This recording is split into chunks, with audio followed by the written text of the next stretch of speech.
Hey, in this lecture, we're going to be going over a little bit more color theory.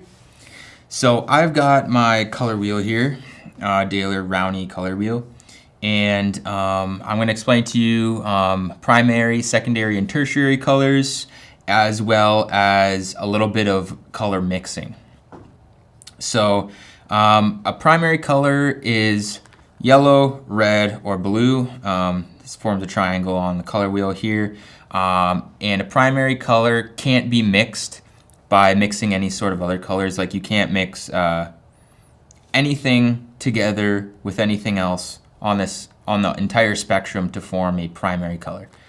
A secondary color is formed by mixing two primary colors together. So like red and blue makes green here. So green is in between here and here.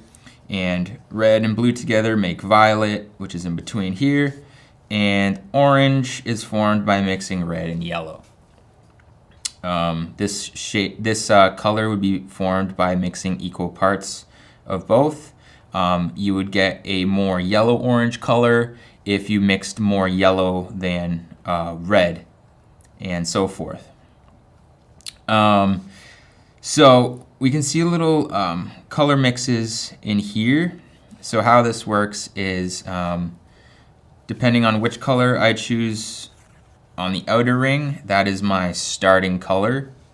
And the color on this swivel ring is my color that I'm mixing into it. So as you can see here, if I start with yellow and I mix in blue, I get my secondary color green right here.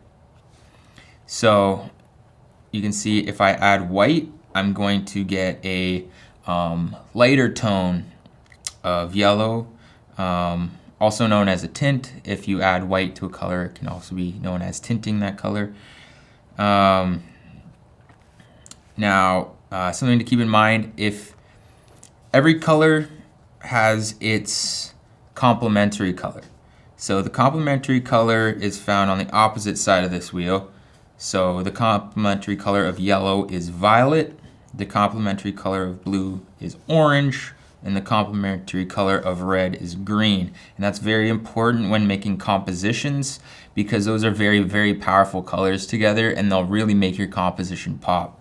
If you have a red and green together or yellow and violet together and so forth, it really adds a lot of excitement. When you're mixing colors, the way that you desaturate a color is by mixing into it its complementary color. So before I even look, if I were to mix red into green, for example, we're going to get a very desaturated red color. And that's useful when you're coloring and when you're painting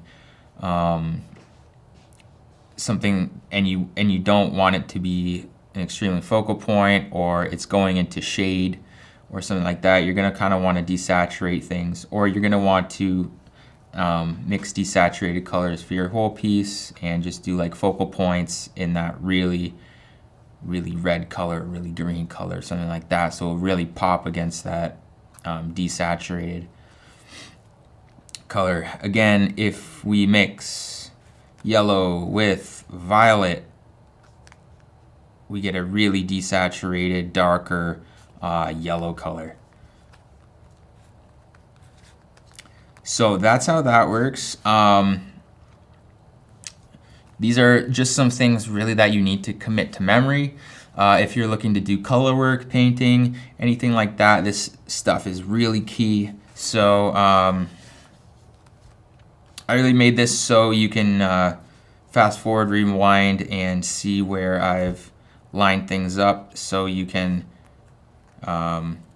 take notes from this and make sure that you're mixing correctly.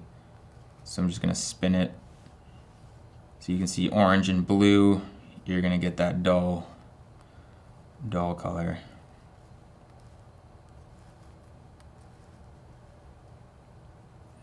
And I hope that is helpful for you